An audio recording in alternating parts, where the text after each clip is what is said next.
বা 0.5.8 বোঝা গেছে। বলা হচ্ছে কোনটা ছোট কোনটা বড়, কোনটা ছোট কোনটা বড়। তোমরা বেটার দাম দিতে পারো, লেস দাম নিয়ম করতে পারো, কোনো অসুবিধা নেই, বা নির্ণয় করলেও করতে পারো। বোঝা গেছে। দেখো কোনটা বড় কোনটা ছোট এটা বার করতে হবে। দেখো 0.5 এটা আমি লিখলাম 0.5 সমান সমান। দেখো দশমিকের জন্য আমরা একটা এক বসাবো নিচে, হ্যাঁ, আর পাঁচটা উপরে, তারপর একটা শূন্য, 5 উপরে 5 দশমিকের জন্য একটা এক বসালাম, আর 5 আছে, অর্থাৎ দশমিকের পরে 5 বলে না, একটা ঘর থাকলে একটা শূন্য, দুটো ঘর থাকলে দুটো শূন্য। একটা উদাহরণ দেখাচ্ছি। দশমিক উপরে 5, 0.30।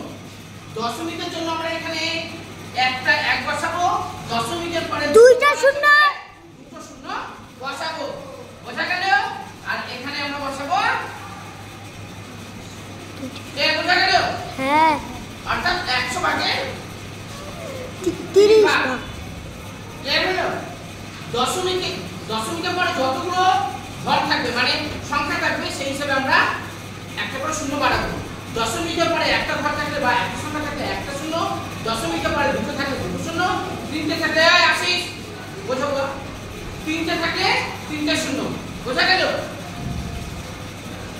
এখানে দশমিকের পরে একটা ঘর আছে বলে আমরা একটা শূন্য বসালাম, এই মান থেকে উপরে হয়েছে। হ্যাঁ, এবার 8 বা এইভাবেও আমরা যদি ভাবি যে 10 ভাগের 5 ভাগ যদি লিখতে চাই আমরা লিখতে পারি, সেক্ষেত্রে কোনো অসুবিধা নেই। খুব সহজভাবে বোঝাচ্ছি। এবার 0.8 তাহলে সমান সমান দশমিকের জন্য 1, নিচেও 10 হবে আর উপরে 8 হয়েছে। হ্যাঁ, তাহলে বুঝতে অসুবিধা না, অসুবিধা হচ্ছে। দশমিকের জন্য আমরা এখানে একটা এক বসালাম, আর দশমিকের পরে একটা ঘর আছে বলে একটা শূন্য। নিচে একটু আগে দেখেছিলাম না, দশমিকের পরে দুটো ঘর ছিল। দশমিকের পরে যতগুলো ঘর থাকবে আমরা একের পাশে পাশে ততগুলো শূন্য বসাবো। দশমিকের পরে দুটো ঘর থাকলে দুটো শূন্য, দশমিকের পরে একটা ঘর থাকলে একটা শূন্য। দুটো ক্ষেত্রেই আমরা দেখতে পাচ্ছি দশমিকের পরে আমাদের একটা ঘর আছে, সেই জন্য আমরা একটা করে শূন্য কিন্তু বসিয়েছি।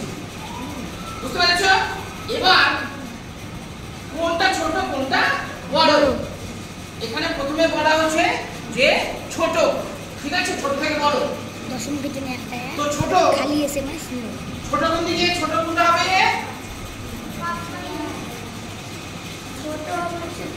5 ছোট 5 ছোট হবে 0.5। এটা কিন্তু আমরা লিখবো না, ঠিক আছে। হ্যাঁ, আমাদের মূল যে সংখ্যা 0.5 অর্থাৎ 0.5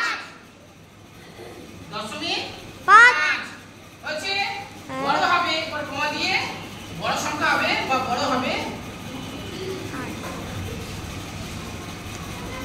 বড় কত হবে? 0.8। বোঝা গেছে। হ্যাঁ, কেউ কিন্তু আমরা উত্তর লেখার সময় এগুলো লিখবো না। বোঝা গেছে। আমরা কোনটা লিখবো? আমাদের মূল সংখ্যাটাকে বসাবো। কারো বুঝতে অসুবিধা? যদি বুঝতে অসুবিধা হয়